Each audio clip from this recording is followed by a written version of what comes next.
Whether you're married or single or poly or ace, or hanging out with swingers back at your place, listen to us as we give no fuck on Tinder and Bumble and plenty of yucks, trying and having no luck, because we all know dating kinda sucks.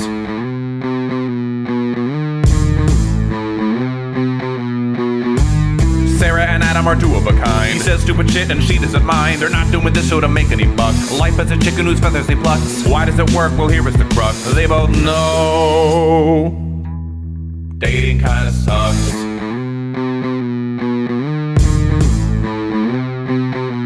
Dating kinda sucks. Hi, I'm Adam Heath Avitable. And I'm Sarah. This is Dating Kinda Sucks, a podcast about dating, sex, and relationships. This week, we'll be asking ourselves how much money matters when it comes to dating. Enjoy the show. And hey, YouTube, thanks so much for checking out our channel. If you like what you're seeing so far, be sure to subscribe and like this video for more fun content. Yay! And we're back after how many weeks of not recording? I know. I think our last episode was it in October? I think so, yeah. Yeah, and because you were moving the first week of November. Yep. So it's been a wild month for both of us, I think. Yeah, we had to take a little bit of break. We've had multiple people asking us where the new episode is. Where are we? Are we doing a new episode for the end of the year? etc. So here You've we are. You've had multiple? Nobody's asked me. Not one person. They're probably like, Sarah, you're dealing with a lot. We expect that you're just going to say, no, I'm not doing a podcast episode. Yeah, probably. But no, I've had a lot of people ask, and sorry about the delays, but we had shit going on. Sarah moved. When you move from Nashville to Seattle, Washington, and basically across the country, things take priority and shit gets wild. So I guess my advice to anyone moving across the country with their partner, you'll learn a lot. Just be expecting to learn new things about your partner you never knew existed. It's a fun ride. I'm happy it's over. I still feel like my life is still all over the place, even though I've been here for almost a month now, but it's getting better day by day. I feel like we're recording this on December 5th. And I moved the 7th. Okay. So November. So almost a month. Yeah, you'll be there an actual month. That's crazy. Yeah. And still have boxes. So the goals are to remove all the boxes and kind of set things up fully. But all right. When you move, you don't do things half-assed. You went all the way from Nashville to Seattle. So quite a move. And so far, like you said, you've only been there a little bit, but you're enjoying it so far?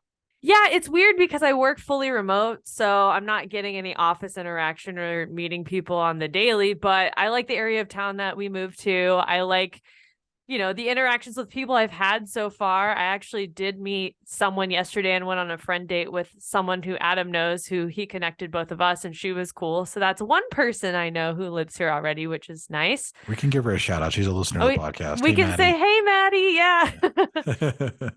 So yeah, that's all going well. I like being next to the water and being closer to nature. So that's really refreshing, given that Florida, I was closer to water and stuff. And I think it's better. I stand by the statement that you need to see water and be around water, like mentally. It's just so good for me. So that's made me, even though the weather hasn't been fantastic and moving during November is an odd time, everyone has questioned, why November? Our lease was up and we wanted to move. So it was November. It's not like we really had much of a say in that. So, I do wonder if it's something like, because we grew up in Florida, if that's why water is so important to us. But like someone who grows up in a landlocked state, to them, is there something else that they have that same attraction to? I really don't know. I don't know. Maybe it is just like a Florida thing, but being that close to water, and there's a beach on this side of town. So yes, I can't go to the beach right now in December. I can, but I'm obviously not going to swim in the water. But when the summertime hits, I can go to the beach after work and just chill. And that's going to be so nice. Where in Nashville, I ain't got shit. There's some rivers and stuff, but it's not close by. It's kind of far and out of the way. It's just hard to get to for me. And I don't know. Nashville was an experience. That chapter has closed, learned a lot about myself and changed a lot. And I'm ready for this new chapter now. Fantastic. Very exciting. I know leading up to it, you were getting a little bit nervous. And I was saying that, don't be nervous. It's just it's a fun adventure. Like if you get there and you hate it, you can leave. Like it's not, it's a year of your life. It's not the end of the world, and you might as well experience it because then you know for sure. Well, yeah, and that was the whole thing of I know what my life in Nashville is like, and I've said that before, but now it's like, oh, you've made it. I feel like right now you've made a good decision. You needed mentally, you needed this change, and Yes. happy you had it. So, I mean, was the process getting here a pain in the ass? Absolutely. Planning movers, arguing with Roy over really dumb fucking shit. Oh my God. Yes. The dumbest shit we have argued over in the past month and a half over how our packing style is. Because remember, when we moved into our place in Nashville, we were coming from 2 different estates. So I packed a certain way and he packed a certain way. And it was fine because it was a local move. So it wasn't, whatever. But with it being a cross country move, it was, this needs to be packed this certain way. And he has more stuff than I do. So he's stressed, but he's a last minute everything. And I'm a planner and a prepper. So that annoyed the shit out of me. And then it was, I don't like the movers. I don't want to hire movers. Let's get a U-Haul. So I remember calling you being like, what the actual fuck? Like, I can't do this. He's pissing me off. I love him to death, but just trust me and let me do this part of the move. But we survived it. So now it's kind of, surviving it still, because this house, we moved in sight unseen. We saw it on Zillow. We did a virtual tour with the guy who was selling the home. We, saw him walk through on camera. I was like, okay, everything looks good. We get here. Everything was not good. Things were falling apart. I mean, the light fixtures were about to fall from the ceiling, and floorboards were missing. Like, so many things were wrong with this house. And just now we're finally going to get them fixed. Our guy came today and said, I'll fix this, and this. And Roy and I are a lot happier. For me, I was like, okay, I'll just spend some more money, spruce it up the way I like it, and we'll make it work. But I mean, this house is less than ideal. We probably won't stay forever. Roy thinks it's kind of a shithole. I don't think it's a shithole, but it's no house is perfect. I'm just trying to look on the bright side because I don't want to move again. After all that, no? I'm not trying to pick up and move again. So I want to stay here for a little bit longer before we do that shit show all over again and move somewhere else within the city.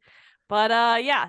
And I think that once you adapt to it a little bit, once you both adapt to being there and in the house and to the little quirks of the house, after a few months, it won't be quite the big deal that it feels like from the beginning. When you go from a corporate apartment housing to someone's home that they're renting out, like those are very big differences. Right. And I've never rented a house before. I've lived in a house, but never rented a house in my adult years. It's always been a corporate apartment complex of some sort. Right. But it's all a learning process. That's what life's all about. So yeah. There you go. What about you? How are you? How are you learning? How's things going for you? Oh, so wonderful. It's just been a wonderful experience. I am so exhausted and you love Utah? Yay. Oh God, fucking Utah. I can't even remember if we talked about this. I went on a date with somebody who drove up to meet me here. Man, it's been so long since we've just talked your dating life that I'm not sure. Yeah, I don't know if I talked about that, but I did. I went and she was fun. We had a good time. We talked about going to do karaoke over to like in her area. She lives over on the other side of near Salt Lake. I was like, I'll come over sometime as long as the weather's good and I don't have to drive through the canyon, which is actually can be kind of dangerous with if you don't have snow tires and things. And after one really snowy day that I didn't make it, and then another time when I forgot that I was getting my beard. Actually, I went down to Provo to get my beard done in a rainbow style, and I had to actually have a stylist do it because I couldn't do it myself.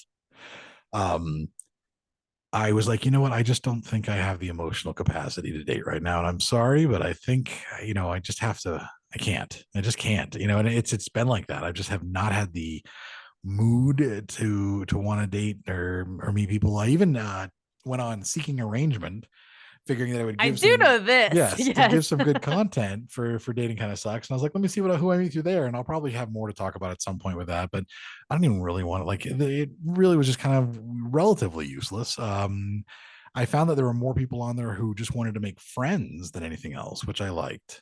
That was an interesting idea that an interesting concept that I hadn't thought of, that people, the women on there were just like, I'd like to kind of get to know somebody first. So what I did not expect from Seeking Arrangement. But even funnier, I had 3 different people recognize me from TikTok on there. And so that was that was pretty funny. Beyond that, I'm just exhausted. I had this weekend planned to be a relaxing weekend because my mother's best friend, who's my godmother, who is a nurse, like my mother was before she retired, was coming into town for 9 days. And I was very excited about that because we're going to get to spend time with her, but also she stays with my parents and she kind of gives me a little bit of a break from doing the caretaking that I do, which, I mean, all told, caretaking takes, maybe an hour, maybe 2 a day. It's not like it's not a lot, but it's just a lot emotionally. Like it's just exhausting, it's kind of draining. So I was really looking forward to a weekend where I didn't have to go over every day and make sure everything was being done because I knew that someone was there who could help out and, get a break. She got here Friday morning, picked her up from the airport, dropped her off. Very exciting. I wasn't going to have to do anything for 3 days. I was just going to stay in my underwear in my room and not even leave probably. Friday night, 7 p.m., my mother texts me and says, "Oh, so your godmother had to take your father to the ER." And so I went. Lovely. I was like, all right, I'm coming over. So I had to go throw on clothes and go over and stay with my mother. And my dad ended up having a gallbladder issue. And you'd think it'd be just, gallbladder. So they're going to remove it to be done. But no, because just, he's on blood thinners and they can't, he's on blood thinners. So they can't do they can't remove it immediately, and they can't do it in this town because this little small fucking town doesn't have any type of surgical center. So they have to take him to Park City, which is about half hour away.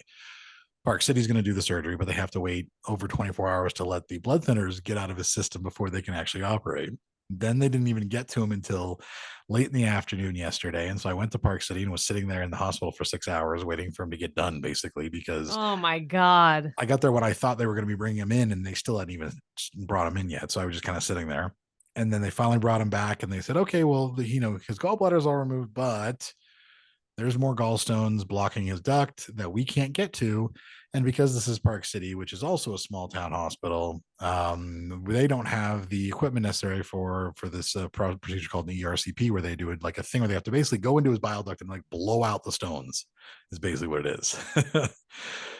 So yeah, so then he had to get transported by ambulance to Salt Lake City to go to the hospital there. So now he's an hour away last night. And they were going to do it today, but they didn't do it till 5 o'clock this afternoon. We're recording this at 7. He just got done, and they're going to make him stay overnight again. And then finally tomorrow he gets to go home. So basically, I've been kind of just, working with that and dealing with that. So here I am. My dad's the one going through all the surgery. I'm like, poor me, woe is me, which I would feel guilty about, except I was really looking forward to a weekend of just not having to do anything. Well, mentally, now you're all riled up again, worried about your dad, not only your mom now, but then, yeah.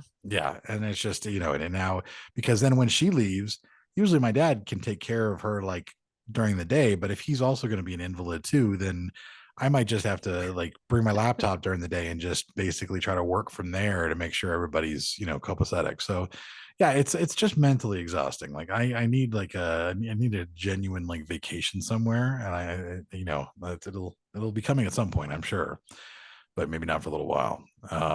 So yeah, that's what's going on in my life. And I just want to go to sleep for like 3 days.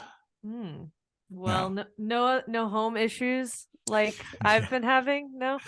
Oh yeah, it is fun because I'm in a condo, and a condo is part of this resort, and they have an HOA for the condo aspect of it. Now they also have hotel rooms as well, which obviously are a little different, but I'm on the first floor and my condo looks out onto a courtyard that faces the pool and the hot tub and all that stuff. And so there's no windows. I just have 2 French doors that open up onto it. And so there's no natural light that I can automatically have unless I open the blinds to the French doors. Well, they look right into my bedroom. In fact, one looks almost weirdly directly into my bathroom. And so I bought a privacy screen, like a 6-foot tall privacy screen that they fold, you put in the corner of a room or whatever, like to get dressed behind or whatever. And I stuck it in outside on the little like deck that I have, like a little stone deck that's with a couple chairs there. Stuck it out there just to give me privacy so I can have my blinds open. And the HOA sent me a letter saying that it wasn't allowed. And I forwarded, you saw it. It was such a good email. Yeah, because so they sent me this letter that said that that this privacy screen violated one of their rules, and the rule they quote says that you're not allowed to have any barbecues or skis or mountain bikes or similar private property out on your deck. And so could you please take it in or we'll have to fine you? And so I wrote a letter back basically saying that, a privacy screen is neither a barbecue nor a pair of skis nor a mountain bike or anything similar to that at all. And that if you intended it to mean all private property, then you should have said all private property. But I think that in a reasonable standard, that's not similar. That's not a similar thing. It's a very different thing. In fact, those are not related in any way whatsoever. And that I like to have the natural light coming in. So I'm going to keep my blinds open regardless. So they can decide what would be more offensive, a nice high quality black screen with, that looks very nice with wrought iron. And that blocks, gives me privacy and lets the light in, or me walking around Swinging naked your dick with the blinds. I'm gonna be helicoptering my that. dick in the doorway every morning. I'm gonna be doing calisthenics. I'm gonna be doing squats and toe touching. I'm gonna be doing everything. So they can decide if they want to give me an exception. I'm going to be here till the spring. Minimal effort. It's a minimal effort for everyone. And I said it's a maximum benefit for us all. And so I emailed them. So we'll see what they have to say about that. But I hope they reply back and say, you know what, you can go ahead and keep the screen up there. Low key, I want them to still say you have to remove the screen just so you can just pull all the shenanigans, and then they message back, all of your acts are a violation to HOA. I know. Put the screen back up. Please put the screen back up. Yes. Because what I'm doing in the privacy of my own place is I'm allowed to do whatever I want, and when, if the blinds are open and, there's people like staring in because you can't walk by without looking in basically, which is why I bought it in the first place. So I took out all my anger, but not like I didn't write an angry email. I wrote a very, it was professional, very professional. And you had to almost read between the lines to see what I was saying. Like I was very, very careful in that. Yeah. You're Adam Heath Avitable Esquire. Esquire. Yes. I had to sign it Esquire. And I said that case law would probably find me to be, it would be on my side and things like that. So we'll see if they would decide they want to be complete pricks. But let me just say, fuck HOAs just in general. Mm-hmm. They're the worst. Well, on that note, let's get to other positive things. I know how it was. This has all just been a downer. I'm just like, I'm just so miserable. I don't. Yeah. Well, let me shout out some countries this go around. One, because I can pronounce them, and two, for some positivity. Yes. Yeah. Why not? Go ahead. Okay. So, we track which countries are listening to Dating Kinda Sucks around the world, and we have some new ones to call out, such as Portugal, Malaysia, Singapore, India, Peru, and Ghana. So thank you for listening. And that's exciting. We haven't done Peru before, I don't think. I don't think we have either. Yeah. We had that Spotify Wrapped that they did for Dating Kinda Sucks too, that showed us, I forgot how many countries it said. I know I put it up there. It was 145, something like that. It was a good number of countries. Yeah. That where people on Spotify listen to us as well. So that's pretty neat. Mm-hmm. I also want to do a shout out to a new patron on our Patreon, Tom Wade. Thank you very much for your support. And if you do enjoy the podcast and you'd like to support just the effort we put into making this happen, you can support us on Patreon at patreon.com/DKS podcast. And we do, before we get to the next part of the episode, we have an email from a listener. Part 2 of 3. Yeah, we're on part 1 right now. We have 3 parts. We have an email question from a listener, and I'm gonna kind of read what she said, and then let Sarah talk, and then I'll say what I said to her as well. She's been listening to the podcast for a while. She's a bisexual woman. She's always dated with the goal to be in a long-term relationship. She doesn't have time or energy for short-term things. And here's what she says. I've been dating this guy for around 7 months. He's amazing, wonderful man. I have nothing but good things to say. He listens, he cleans, he's hygienic and not misogynistic. He accepts me as I am. We have lots of similarities personality-wise and lots of conversations about the future. I love him. I think he's really a special person. I just know he would be an amazing partner and maybe father, but I don't know what to do. I'm not in love with him. I don't find myself excited to see him or wanting to spend time with him. When I am with him, I do have a nice time. I'm so confused because we have planned so much for the future, but I keep doubting if this is right. Sex is also just okay. And it's not like he doesn't know what he's doing. He's doing everything right. I'm just not feeling it. And I feel like if I'm already having doubts, what kind of future does this hold? So she asks, I'm starting to think, am I a lesbian and not bisexual? Is something wrong with me? I've only been with men sexually. I have loved my ex years ago, but the relationship was toxic. I have been in love with a woman, but never gone all the way with one. I find myself very confused and don't know how to go about it. I don't look forward to sex with him. I can go weeks without seeing him and not miss him. I feel like a horrible person because I don't want to hurt such a good guy, especially as if we talked about having a family. I feel like if I let him go, I may be making a mistake because he's really one of a kind. So why don't I have feelings for him like I should? It's more of a friendship than love. And she continues on. I think nothing really there is that relevant. Let's see. So she just says, yeah, no, I mean, it's relevant, but no, like that's basically the gist of the entire email is, she just doesn't know what to do. And she asked for our advice or any suggestions. So Sarah.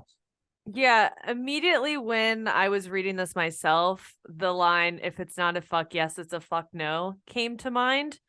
I think you can date great people and think that they're great and not have that connection and it be totally fine.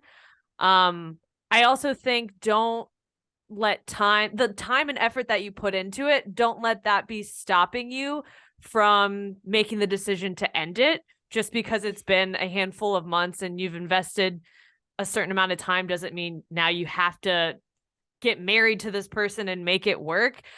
I think you're allowed to change how you feel about a person, whether that's someone romantically or a friendship, no matter how long that person's been in your life. I don't know. I feel like you should be excited to date someone and be with someone, not just feel meh about them. And in this instance, I just think your gut is telling you to be picky and use this time to reevaluate it.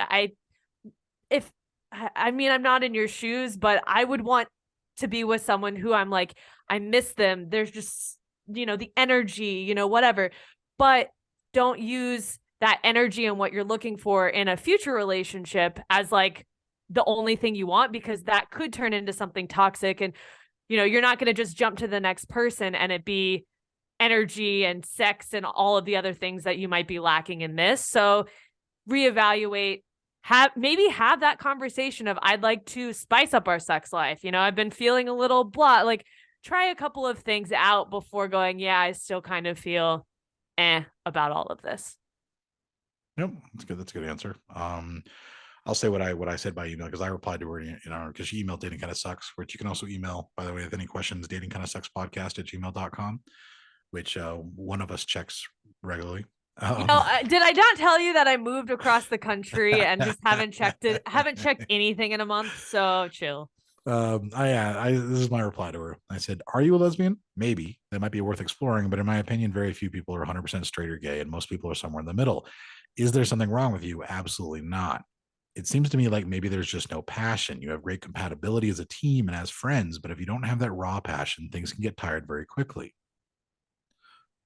A partner can be damn near perfect and still not right for you. That's nobody's fault because you can't force attraction. Too many people have tried and eventually failed.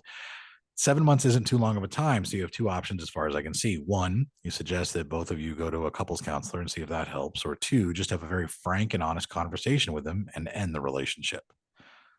Your gut is telling you this isn't what you want, and it's important to listen to your gut. You've got a hard choice ahead of you, but you don't want to be stuck in a life where you're bored or avoiding him and just not in love. And good luck. So, yeah. I think I always think now too, a year from now, if you were still in this situation, how would you feel? Right. Unhappy and feeling like, oh, I should have made a decision, or, oh, okay, I'm glad I'm still with this person.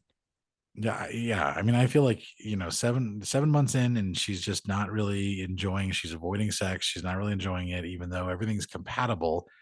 Just means that they're not compatible in a relationship way. They just might be really good friends, but even though that's probably not going to be, keeping a friendship in that case is pretty damn impossible. But yeah, but like you just can't stay in a relationship just because it looks great on paper. That's never a good idea. It quote unquote works, but you're not feeling it means it doesn't work. Yeah, exactly. I mean, that's my marriage. It was great on paper. That was great because, everything went well. We had all the same interests. We liked doing the same things together, and all that was just perfect. And, You went out as a happy couple and showed yeah. face that that's what you guys were. And we had great parties where we loved throwing them together. And it was all in all just fantastic, but it wasn't a good relationship. And so ending it is really the only way that it would have been. And I'm much happier as a result of having done that. Mm-hmm. And don't let the talks of marriage or whatever you've talked about in the future stop you from making decisions as well. Because I think true. that's an added pressure of, well, we had talked about wanting to get married. It's irrelevant, really, because if you're not feeling it, then you shouldn't do that just because you've talked about it. It's like when you're like on a you're like about to break up with somebody, but you're like, oh, but we plan to go to this cruise, or we just got tickets to go to this concert. And you're trying to like look for these reasons. You're like, you know what, those are not important reasons to stay in a relationship. No, they're terrible. It's just, it's some money you spent. You can make it back up later and go on that experience by yourself or do whatever. Yep. Yeah. So there you go. Hopefully, I did ask her to follow up and let us know how things go. So if she does, we will find out. And I'm hoping that she ends up finding some happiness there. And of course, if you do have questions, once again, you can email us at datingkindofsuckspodcast@gmail.com, or you can call our DKS hotline. I was going to say, finish out the phone number. Go ahead. Oh, yeah. Okay. Cut this out. Or you can call us at on our DKS hotline at 407-519-0181 and leave a voicemail. I know we have a couple in there that people have left that we will be getting to in future episodes. So you can leave a voicemail with any type of question you might have. Great. And with that, we'll be back with What to See with Sarah G after this short message. Welcome back. This week, we're going to join Sarah G as she takes us on an adventure and explores what to see in Antigua, Guatemala. Yes. And I spent from end of May through June, most of June in Antigua and other parts of Guatemala this summer. And I have a lot to share. Number one, though, don't let Antigua's location stop you because it is located in the hotspot of volcanic activity. And it's also prone to many natural disasters like earthquakes and, volcanic eruptions. It served as the capital of Guatemala for more than 230 years until the modern day capital was established in Guatemala City. Now, the reason why it moved, you may be wondering, well, it experienced an earthquake of around 7.4 magnitude in 1777, and authorities actually ordered a relocation of the capital to a safer region, which is now Guatemala City. So if being surrounded by volcanoes, some active, some not, doesn't scare you, and you're looking to make a trip to Antigua, the best time to visit is actually during the dry season, which runs from November through March. But like I said, I went May through June, which was the start of rainy season, and it really wasn't that bad. If you've been to Florida during the summer, it's kind of like that. It's sunny most of the day. It rains for about an hour, hour and a half, and then it clears up and you're on your way. Now, to get to Antigua, you'll fly into Guatemala City, and then you can hire a car to take you an hour into town. They use Uber in Guatemala, and although it can be a quick drive, you never really know with traffic if there's landslides, like that happened to me. It could take 3-4 hours to get to Antigua from the airport. So if you're pressed for time, just plan accordingly, and maybe don't go during rainy season, because that definitely, the landslide happened during rainy season. But once you get to the city, it is incredibly walkable, and it's filled with colorful colonial style buildings that were built in the 17th and 18th century. And as you're exploring and walking down the cobblestone streets, you'll easily be able to spot the volcano named Agua on a clear day, which is the water volcano. They also have a volcano named Fuego, which, you guessed it, is the active volcano, or fire, where you can see the fire and the lava. Now, things to do. There's a lot of things that I'm going to mention that Adam will say, fuck no. And then there's some Adam could say, yeah, I might try that. I might give it a try. So this set of things to do are for the thrill seekers, and the thrill seekers can hike a couple of different volcanoes. The one I did was a 2-day hike up to Acatenango. You'd hike the Acatenango volcano, and from there you're able to view Agua and see Fuego erupt. It is a 6-hour hike to the campsite. And then if you happen to still have energy left after all of that, you can climb that evening to parts of Fuego. And I did not have energy for that. Or you can sleep in the tent and then in the morning at 3 a.m. hike all the way up to the summit of Akatanango, which also I did not have energy for.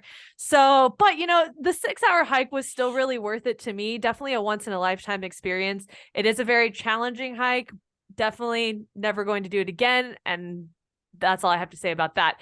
The other volcano, if you still want to hike a volcano, the easier hike is said to be Pacaya.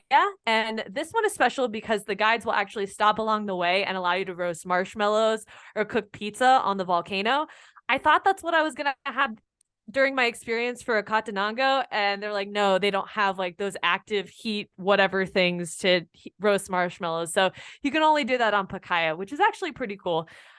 Just didn't want to do another hike after doing the 6-hour one. So yeah, if you want something easier though, it's just like, not really wanting to hike a volcano, you can walk 10 minutes up to the Hill of the Cross and you'll have views of Antigua, and then you can also see Volcán de Agua as well on a nice clear day. As you're walking around town, you'll more than likely stumble upon the Santa Catalina Arch, and this is really like one of the picturesque, I guess, architectural things that you'll see throughout travel to Central America. You'll see this yellow arch. It was constructed in the 1600s and is actually a pretty popular spot for tourists to stop and take photos. Another thing in Antigua, there's also a lot of ruins to view throughout the city. Because of the earthquakes, a lot of churches have been destroyed, or really beautiful buildings are just kind of scattered throughout with ruins, and they've tried to reconstruct them into museums or places where you can pay as they're like trying to restore certain areas or keep it safe. One of the places I really liked was Convento La Recolección, and it's an old church and monastery city that, was just damaged by the earthquakes. But I took some really cool Instagram photos there. So if you're looking for a photo spot, I got you. In the surrounding mountain area, you can take a day trip to Habatanango. Man, I butchered that. It's a quirky little spot with scenic mountain views, fun games, and a lot of photo opportunities as well.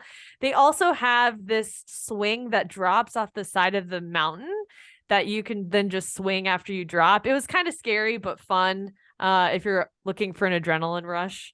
So yeah, that's kind of the thrill seeker's guide. For those who want to rest and relax, I highly recommend checking out the 5-star hotel in town called Hotel Casa Santo Domingo. And if you book a massage appointment, it gives you access to their steam rooms, their outdoor pool, and their indoor cave pool. And it's just really nice spending an entire day. Really, once you step into the area, it feels like you're in a jungle, and then you can just dip and like walk slowly into the water. It was probably one of the coolest spas I've ever been to. So if you're looking for luxurious, check it out. And do you just want to do the spa, Adam? Yeah. Oh yeah. I mean, that's the only thing that I could see. The 10-minute, you wouldn't do 10 minutes up the hill to see the view of Antigua? No? Yeah, that might be. It wasn't that bad. They don't have like a car that'll drive you up there? See, I didn't go that way. I feel like you probably could if you wanted to take like the little car. Tuk-tuks you can get into for a little bit of money. I think you could have if you really wanted to. Sure. Yeah, but no, definitely the hotel sounds nice. The spa, it actually, as you were saying that, I literally started, like I stopped listening to you and I started thinking, you know what, this resort has a spa that I completely forgot about. I should go get a massage there. Like I started thinking about that as you were talking about it. So yes, like that sounds amazing. Up your alley. Well, okay, good to know. Places to eat. Let's see what interests Adam. One place I hit up often was Luna de Miel for crepes and smoothies, which when you think of Antigua, you're like, why would you get that? It was just a really popular like night spot to go to, and a couple of people who have been there before highly recommended it. I also really loved Rincon Antigueno. I'm gonna butcher this. Antigueno. See, I just called it Rincon, so I didn't. Rincon, yeah. Rincon, like no one called like on Google, and then I looked it up now. But it's a really local spot to grab lunch. I walked in there weren't any tables, and this woman got up out of her seat as she was about to leave. It was like, you can sit here, and told me in Spanish. She's like, enjoy your lunch. She's like, have a good time in Guatemala. And I was like, okay, like I was clearly not a local, and but it was really cool though, that I just felt really, I don't know, it was a good vibe in there. And you can get rotisserie chicken, salad, tortillas, rice, and a drink, and it was like $5 US. So a lot of food. I also really liked going to Cafe Sol and Samsara for lunch and breakfast. And then they also downtown have the chocolate museum if you have a little sweet tooth. And then for ice Now cream, we're talking chocolate museum. okay, the chocolate museum, you could take like classes there and learn how they make chocolate, or you can just buy some of their chocolate. They also have taste testers and stuff. So hit that up. And then for ice cream around the corner, there's La Tienda de Dona Gavi. And they have a bunch of different flavors, and it's a really cute little spot too. So that is food. As far as anything else that you'd want to do in the surrounding areas outside of Antigua, I really enjoyed my weekend trip to Lake Atitlan, and that's about a 3-hour bus ride away. Or if you're wanting to go to the eastern side of Guatemala, you can take a 30-minute plane ride to Flores and then check out Tikal and do all of that too. So that's what you can do in Antigua, and then some other things in Guatemala. Yeah. Now, why wouldn't you do the volcano again? You want to? I hated every second of it. And honestly, I watch so many fucking Instagram and YouTube videos on the hike, and they're like, it's hard, but it's so worth it. And I'm like, okay, cool. Mistake number one was I packed way too much water. And they said too much water. That's interesting. Right. But I had to carry everything on my back. Yes, I could have paid to hire a porter where someone could have carried my backpack, or I could have paid to have a horse take me up. But I just felt like the horses were struggling at certain points. And even the girls who I was kind of like, I was one of the, like, there was, the front runner group, the middle pack, and the backpack. My ass was in the back, with some of the other girls who had hired like the horse. And I saw the horse slide. The girls who paid for the horse didn't feel safe on it. So I was like, I'm happy I didn't do the horse. But it's 6 hours of just straight incline. No relief, God. straight incline. And you start like the first hour, you're like, damn, this is kind of challenging. And they're like, the guides are just laughing like, you're not even, a third of the way there, dude. You just keep going. Wow. And like, yeah, so it was really challenging. And then also camping is just not my thing. So as a solo traveler, the tour group that I used kind of forgot about me. They forgot to pick me up from my Airbnb. So I didn't have a backpack. Like I was scrambling at the last second. Like they didn't have enough food for me it was just like a shit show. And then when I got up to the mountain, like at our campsite, they didn't have a fucking bed for me. They're like, oh, we don't know where to put you. And I was like, in a goddamn tent. And they're like, well, we don't have enough. And everyone's in pairs of 2. So you're going to have to get crammed in with someone you don't know. And I was like, how the fuck is this fair? Just because I'm the solo person. So I got crammed in with these other 2 girls. And it was like the worst sleep I've ever had in my life. And then, sleeping with 2. What travel company should nobody ever book? See, that's hard because I actually use them for other things and I liked, but I just think the girl that like the intern who was like planning my arrival and stuff, who no longer works there, just did a really poor job of handling all of the situations that I was dealing with. So I don't want to knock the travel company, but there's a lot of just DM me personally if you're looking for one, but there are a lot of others in town. It's incredibly cold at the top of the mountain, no matter what, like the elevation, no matter what time of year. And you also have to be careful that you don't vomit as you're hiking up the mountain or the volcano because of elevation changes. So that was the one thing, is stop, take water, take a couple deep breaths, then keep going. Well, I was so worried that I was going to puke because of, the elevation changes, that I was like overly breathing, and people were like, I was, the last 5 or 6 of the group at times, and they're like, oh, stop. I'm like, I'm not going to rush myself. I'm going to fucking get there to the campsite. Don't worry. But people were like, it was like a fucking competition to race up the volcano. And then the next day, it was like people, not in our group, but other groups were like running down the volcano, trying to get a good time down the volcano. Like it's a fucking marathon. And I'm like, I'm not getting shin splints. I'm not twisting my fucking ankle in this mud. Like, just be smart about it. So I think most of my annoyance was just how the guides kind of handled people at different paces and skill level. Cause it is hard. Right.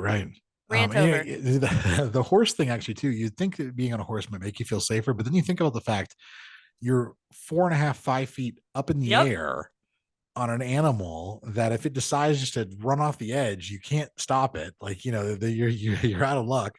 That would be terrifying. Actually, I feel like that'd be like riding a bicycle, like one of those high 1920s bicycles. Like just, I don't think it would feel safer at all. You're going around curves and then the Yeah. mud and then like uneven trails. And this poor horse is, I don't know. I was like, animal cruelty to a degree too. And I was like, I'm not paying for a horse.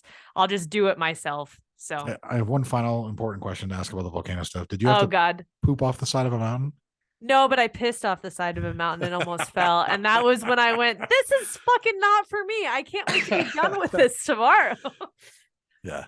Because they had an outhouse and it was fucking awful. Oh And my then of course God. you have like your little headlamp to go, and it's it's not like there's electricity or anything really up there. They have like one main campsite that has a lamp or whatever and a Right. fire. So you have your little headlight going over, and everybody knows you're going to take a shit when you go that way. The whole group of 20 people are just like, she's going to piss or take a shit. So you like go over there, and then you come back and the next person goes, and I'm like, it was miserable. So then I was like, I'm not doing that again. I'm just going to find a spot along the way and just pop a squat and pee because I have to pee. Well, that was also stupid because it had rained and I just like slipped as I was pissing. And yeah. Wow. Can you imagine? Memories to last a Imagine if you lifetime. died that way. And then just like, how did Sarah die? She died tied her pants around her ankles, pissing on the side of a volcano. Luckily, like, yes, it was steep, but I would have landed at another area of another campground. So I would have probably survived. Like, honestly, I would fight your mother to make sure that went in your obituary, just to make sure that was part of your obituary if that happened. Great. Thank you for that. Isn't that what you'd want? I feel like that's what you'd No, want. not really. No, but I'm glad I told this story for everyone to hear. Yes, that I me almost too. died. Yeah. Cool. Oh, great. So that's What to See with Sarah G. Thanks, Adam, for Antigua, asking those Guatemala. questions. Appreciate it. Yeah, we're gonna take a quick break, and we can come back. We're gonna get to the topic about how much money matters when it comes to dating. Oh. We mention all the time you can email us for advice or give us a call. This topic actually is inspired by a listener reaching out and asking for advice through a 30-minute voicemail, right? Well, yes. She actually messaged us through our Instagram at Dating Kinda Sucks and said that she needed a little advice. She was a new listener to the podcast, and could she ask it? And I said, sure. So then she left a voice memo that was just a short one. And I said, oh, okay, I'm in the middle of something. I'll check out later. She goes, okay, well, my actual question, I'll just go ahead and leave. She goes, I have to put it in a WeTransfer a WeTransfer file for Oh it. no. It's so long. So long. then she sends me a link and I click on it. It's like a 33-minute long audio clip. And I was like, well, this is like watching an episode of television. Jesus. So I put it on speaker as I was cleaning my kitchen and cooking dinner and everything, and listened to her whole thing.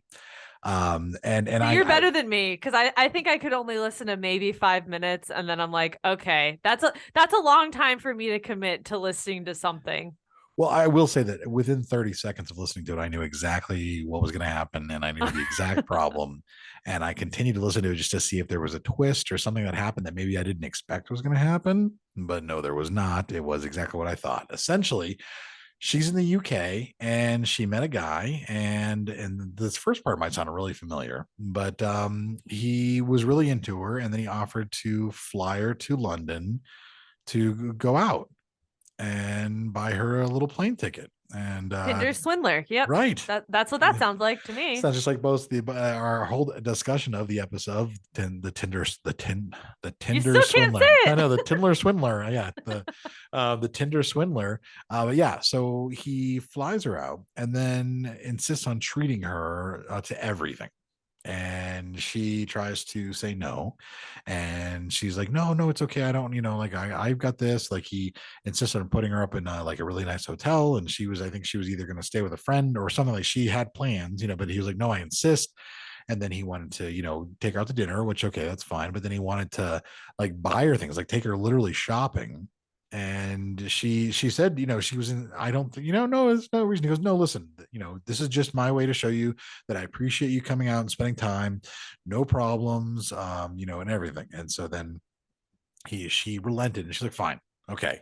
And then she even said, she goes, and then I might've gone a little crazy, because he was like, just get things. And he had a very expensive. That's wild. That's wild. Yeah. So, you know what? If someone has expensive tastes and insists that you go shopping in expensive stores and buy things that you want, I don't blame you for going and doing that at After all. you say, I don't feel comfortable, and they're like, Right. no, no, no, this is for you. I Then, promise. okay, Right. I'll get that Gucci bag or that Hermes, whatever. Sure, if you insist. Exactly. So it, it seems like I can see where this is going. As she started telling me this, I was like, oh, this guy is going to turn out to be a piece of shit. Like he's going to turn out to start having expectations and then start to basically demand that she do things with him or treat him in a certain way because he spent money on her. So what can you guess happened? Well, it probably didn't go well. Let's just say I know what happens, but let's just pretend it doesn't go well. Right. And he tries to make a move and she's not interested. Well, essentially, I mean, she said that they didn't have sex at first, and she told him that she takes her time with that. And he actually said that's fine, no problem. And it wasn't as much about sex. He wasn't demanding sex from her. He started demanding like that they be in a relationship and wanted to start to know more about her and her family and stuff like that. So they would talk and they'd have conversations. But then he started to get very demanding. Started to essentially blame her anytime she wasn't immediately available. Started to make accusations that she's dating all types of people. She, was like, listen, I will, I don't need this in my life. He started asking why they weren't like social media official. And she's like, I don't really do social media like that. I'm very private on there, but also we're not in a relationship. He at one point got so mad, well, I've spent all this money on you. You could at least treat me like your boyfriend. Oh my, I want to punch this motherfucker so bad. Yeah, after So all this I bought for you. So then she's like, I will give it all back to you. I will give it all back to you. And like she actually, he made her show him her like Depop and Etsy and eBay accounts so that he could see that she wasn't selling the things that he gave her, the gifts that he gave her or what a bought for fucking her. piece of shit. Oh my Yeah. God.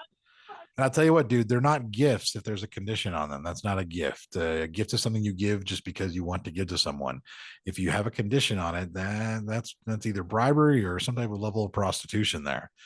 But yeah, so then she just got less and less interested in him. At one point, I think she agreed to sign a contract that said she would pay everything back, everything that he'd spent on her. Absolutely not. Do She not agreed to sign give that. everything back, but then he ripped it up in front of her and said he was just too in love with her and he just didn't want her to have to be obligated. But he's the one who wrote the fucking Oh my contract in the first fucking place. God. What a manipulative asshole. Yeah. And then finally he, in the end, she stopped talking to him and then he showed up at her apartment and like talked his way in, said, well, I'm her boyfriend, like when she wasn't there, and then started accusing her of being a prostitute and saying, oh, you're just fucking all these other guys and they're just buying you gifts. And of course, doing what guys do, where he essentially started getting shitty and jealous and blaming her for shit. And then, because he's projecting. Wait, you didn't fucking tell me that he got into her fucking apartment. Yeah. Wait, convinced the doorman he fucking No, just I guess just went up to her flat, I guess just to the door, knocked, and then her roommate answered and said, and he just kind of almost forced his way in and said, oh yeah, I'm her boyfriend, I'm just gonna wait for her. Yeah. This is the same person who will turn it around and say, I'm a good guy though. I want to be with you. I'm risking something. I'm putting time and energy into this and Yep. you don't see that because you don't care about me. I don't understand why. So she was asking for the advice basically of, am I crazy and not wanting to be with him? And I'm like, no, you're not crazy. And you didn't do anything wrong. And she also was like, and I've agreed that I'm going to start paying him back for everything. And I was like, please don't do that. That money was like given to you as a gift. There were no conditions with it. And you do not owe him a fucking thing. I said, keep that money, sell everything that you want or keep it. But don't give it back to him. He doesn't deserve any of that. I said, block him on everything possible. And he needs to be out of your life. But yeah, he would just blame her for everything. And, basically he was essentially saying that because he bought her all these things, because he spent all this money, that she owed him a relationship. Mm-hmm. And that inspired the topic of, let's talk about the power that money has over a lot of relationships and over especially the initial stages of dating. I think she did everything right of saying, I don't feel comfortable. This is out of my price range. Let's not, she probably was like, let's go to this cheaper restaurant or shit. I'm not going to order the most expensive thing. And it's Right. really hard to stick to like that lane of spending when someone is like, no, it's fine. Order the $100 thing. And you think you're safe with this person. You're comfortable. You're starting to like this person. Okay, this is a nice treat. This is just how they want to treat me and make me feel special. She didn't do anything wrong. She shouldn't ever pay it back. But it instantly becomes a power dynamic now because she's, in his eyes, the quote unquote broke girl, even though we haven't heard anything about her. You know, she could have her own money. She probably has her own money and can hold her own perfectly fine. But now he's viewing her as less than because he's spent $10,000 on dating her so far. So he's got to continue to put her down, to walk all over her, because that is the power dynamic that he's creating. It's not a respect. He doesn't fucking respect her.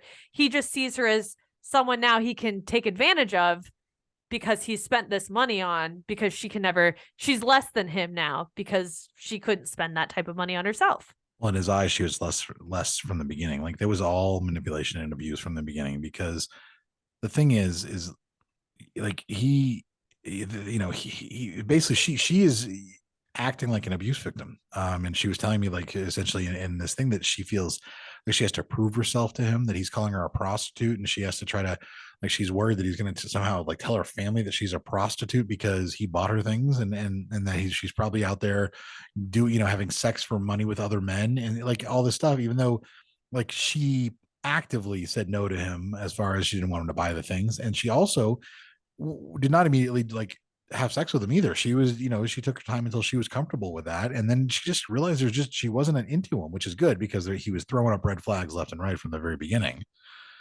But he's essentially manipulated her to this level now where she feels guilty. I can't believe he called her a prostitute. Yes. Yeah. What? Of course. It's you know what it is. It's that nice guy thing where they're like, oh, you're so hot. And they're like, hey, I'm not interested. Oh, you're a fat cow. Like they immediately, they get defensive and they immediately lash out, which means that they were never interested in them as a human being in the first place. They were, that they were interested in them in something, like as an object, basically. Well, he also never respected her when she said, I don't feel comfortable with this level of spending.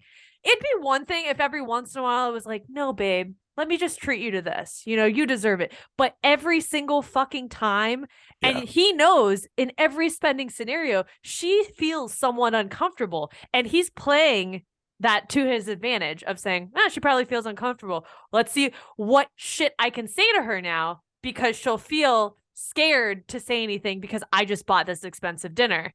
She would never disrespect me after I just paid for this. Yeah. Yep. So that's a situation. I'm glad that she finally got out of it. And I want to talk about money and the role it has in a more general sense, maybe in dating. And I think that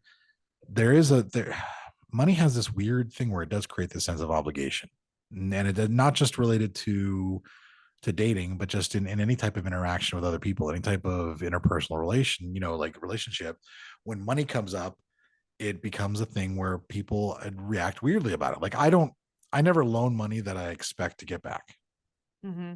If I loan somebody money, it's amount of money. It's going to be whatever money I'm actually capable of getting rid of that I don't need. And I don't expect to give it back. And I also I don't get shitty about it if I like the person that I gave money to, I see them out spending money on something that that you would consider not a necessity. I'm like, it's not my responsibility. It's not my business either, but like they asked for, they needed X, Y, and Z for their own reasons. I gave it to them with no obligation. I don't have a right to then try to be like, oh, well, why aren't they using it on this? Why are they using it on a tattoo instead of this, whatever they need for their emotional, whatever. Like but I'm very conscious about that, because as someone who has borrowed money and then had gotten guilt about it before I could pay it fully back, I realized how terrible that made me feel as a person. Mm-hmm. And so whenever I loan it is something I'm like, if you can pay it back, great. If not, it doesn't affect who you are to me in any way whatsoever. And when I've seen people when I've donated money, people who are doing badly or something like that, I need a little bit of a push or something like that, and I've sent them a little bit of money, $50, $100, or whatever, like not a lot. And then they'll get back to me and they'll be so thank you so much. What can I do for you? Like, so, sometimes, a lot of times it's like someone who's in some way, like they have an OnlyFans. They're like, hey, do you want nudes or something? And I'm like, no, listen, No. like, I don't You can need. cook me a meal I instead. was like, no, I usually be like, I don't need nudes. What I want you to do is just next time you're in a good position and somebody else isn't, just pay it forward. Like that's the only thing that I would ever ask of you is just to pay it forward to somebody else. You don't owe me a fucking thing. And I try to make that so crystal clear because money has this ability, even when you mean it completely innocuously, to create a sense of obligation. And I'll say, just let me say it, and then you can. Yeah. When you're malicious about it, and when you give it with the intention of trying to get something from somebody, it's very easy to manipulate someone with money because like I said, because its default status of giving someone money is manipulative. Almost, you have to like fight against it being manipulative. And so when you're doing it with malicious intent, it's even worse. Mm-hmm. Yeah.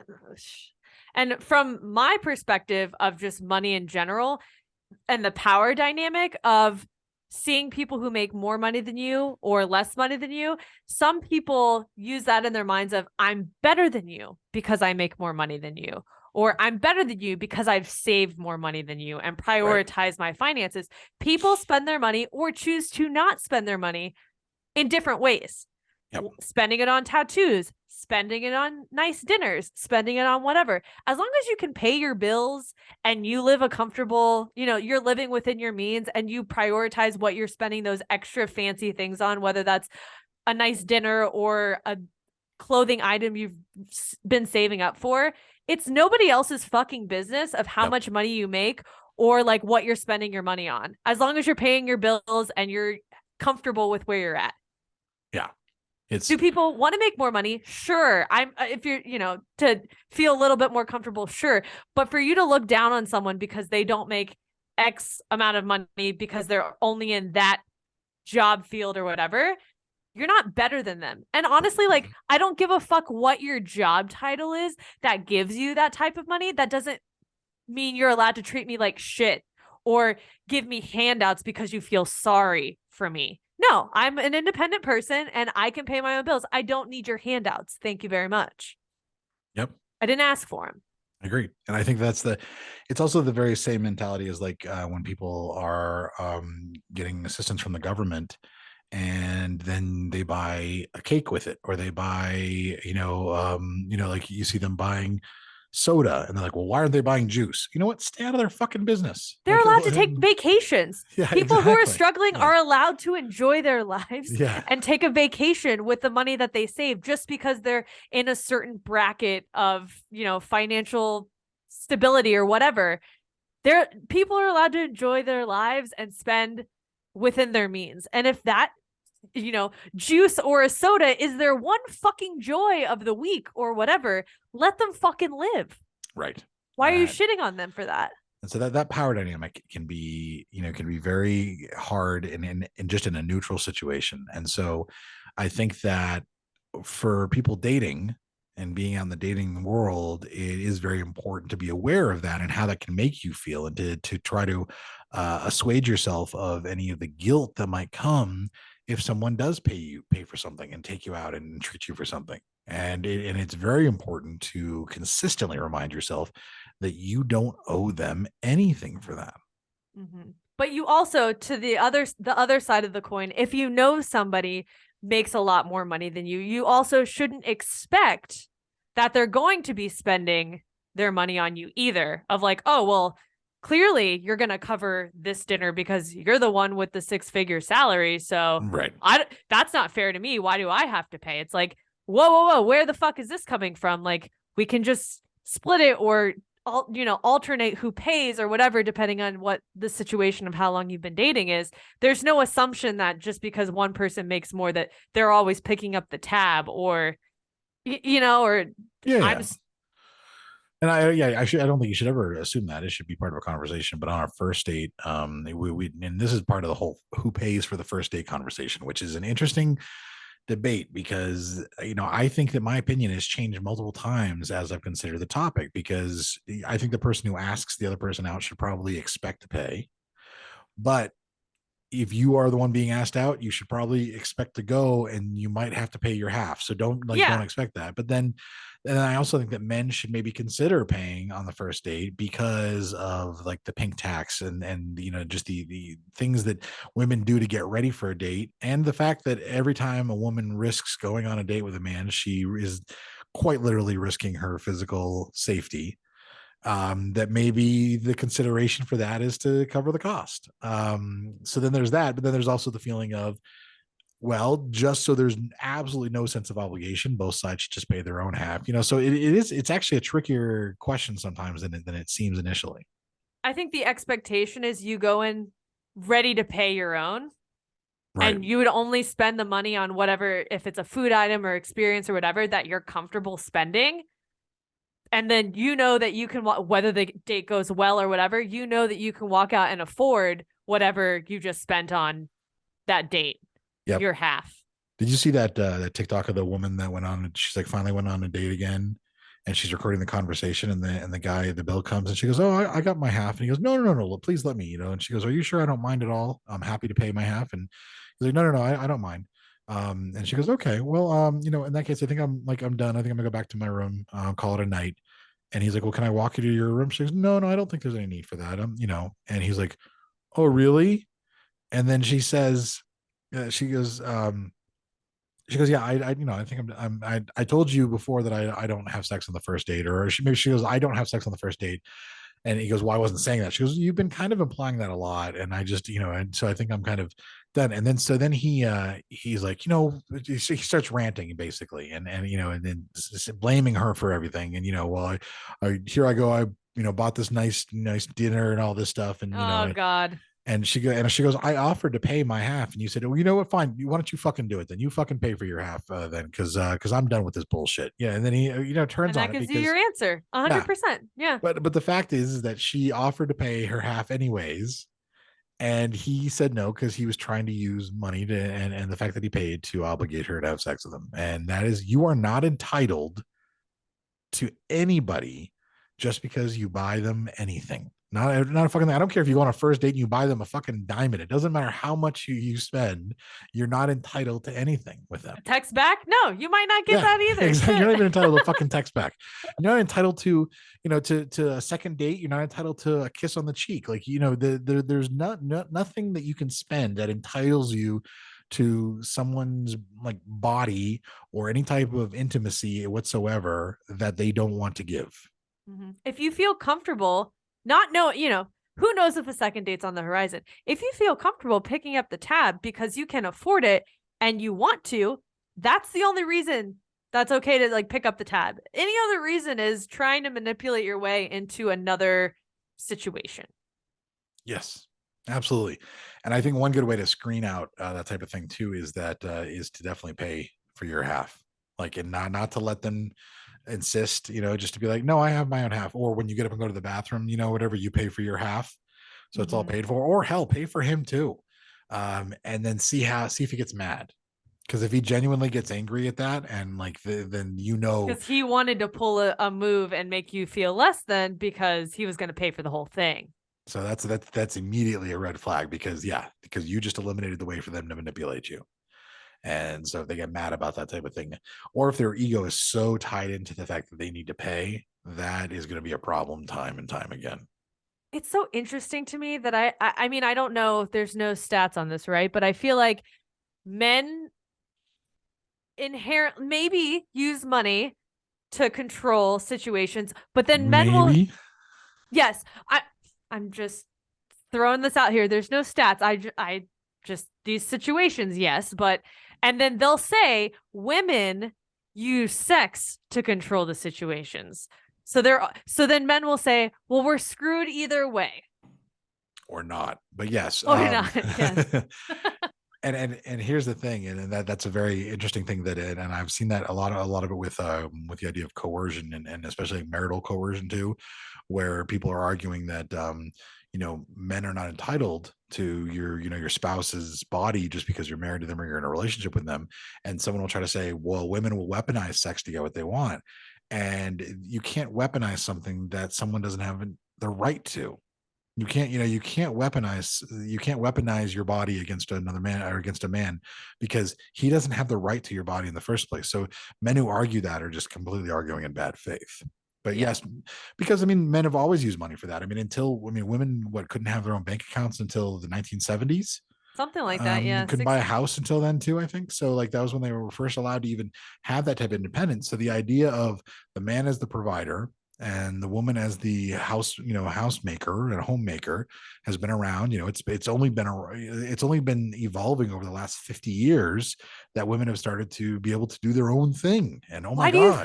Why do you think they're so mad about like people talking about equality in pay and wanting to do things without a man's signature, just all of these things? Because now you see the reports of lots of lonely boys who aren't married and aren't having sex anymore. Yeah. Look at all the other things that changed that they were using to manipulate women into sex, into relationships, that now it's like, no, women can stand on their own now, and we really don't need your limp dick. Sorry, not Exactly. interested. I saw this shit weasel do a video saying basically that he expects a traditional woman. If you're not going to clean after him and blah blah blah, then he's not going to, no car payment. You have to pay half the rent. You have to pay, you pay for your phone bill. Blah blah blah. I'm like, do you know any women who like can't do that? Like, who is he thinking that women are? And then he finally ended the video saying something like basically like, listen, if you're not going to be what do you say, if you're not my mom, then bye, or something like that. If you Wow, he's telling on himself. If you can't compare to my mom, then bye. Yeah, basically he was completely telling on himself that his mom, he basically wants a mom. He doesn't want a partner, he doesn't want an equal, he wants a sex slave and a mommy. And that's what they think that's what they think they're buying, basically. The biggest thing I've noticed, men just these types of men, they don't fucking like women. They want to just fuck and feel powerful. Yeah. They don't like women. They don't believe that women have orgasms. So for them, fucking too is just like, we know what that is. That's a 30 seconds. They like the thought.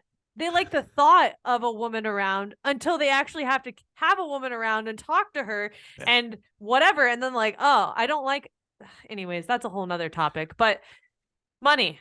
Any other points we want to drive home here? I don't think so. I think that kind of covered the fact that money is they say money is the root of all evil, and I think that's the thing, is that money, just at its most neutral, has a manipulative factor, and when a man is trying to use it against a woman, it is very powerful. And it is very easy to use money against women, like when they're especially first dating. And so I think it's very important to pay attention to that as a woman when you're in the dating world. And if you see a man trying to weaponize money in any capacity whatsoever, that's a huge red flag. Mm-hmm. And don't be afraid to stand up and say, no, I'll pay my own, or no, do not spend this money on me because I don't want the implications. And if they get shitty, you have your, I would never imply, no. If they start getting like that, you have your answer. And you don't want to be with someone like that. Absolutely. So, speaking of money, you can give us $5 a month. Is that what you're gonna say? That's what I was gonna say. Yeah. Go ahead. You go ahead and do it. No, for as little as $5 a month, we won't swindle you into anything other than watching our content on Patreon. We record episodes after for our members, and it's again as little as $5 a month. That is on our Patreon, which the URL I am blind to. It's been a second. It's patreon.com/DKS podcast. Thank you. My eyes just glazed over on my 150% view of this page. That's all right. So we'd love your support because it does help, but you can also support us by just by following us and sharing with the podcast with other people, by leaving us a 5-star rating and review on iTunes or a rating on Spotify. You can also support us by joining our Facebook group and contributing there. It's facebook.com/group/DKS podcast. And if you want to give us more content to talk about, if you want your situation to be discussed, you can call our DKS hotline at 407-519-0181, or you can send us an email at datingkindofsuckspodcast@gmail.com. That's right. And we do have an Instagram at datingkindofsucks. We both have TikTok. So I'm at Adam Heathavitable and Sarah's at simply_Sarah_G_. And finally, you can watch us on YouTube if you want to watch instead of listen at youtube.com/datingkindofsucks. And with that, we're going to go spend money on Yeah, well, we're going to start thinking about Christmas, I guess, because this episode will be coming out on the 9th of December. Correct. Yes. 2 weeks from that will be the 23rd of December. Are we going to have an episode? I think we probably will. Maybe. Yeah. We're going to try to get one more episode out before the end of the year. And back into something before the new year, Yes. Yeah, we'll get something done before the end of the year. I think that shouldn't be a problem. Because Sarah's in a new place, which what the fuck she gonna do for Christmas? And I know my Christmas is nothing because I don't do anything for Christmas. So we've got nothing going on, is what Adam's saying. Going on. Yeah. So but we'll be back in 2 weeks with a brand new episode, and thank you for listening. Until next time.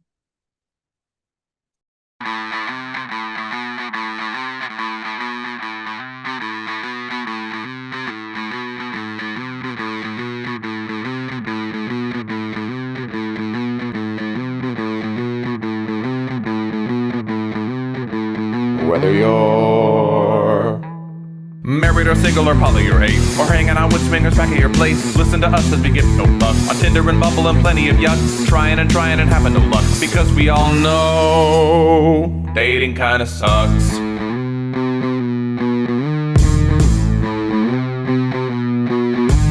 Sarah and Adam are two of a kind. He says stupid shit and she doesn't mind. They're not doing this show to make any buck. Life as a chicken whose feathers they pluck. Why does it work? Well, here is the crux. They both know dating kinda sucks.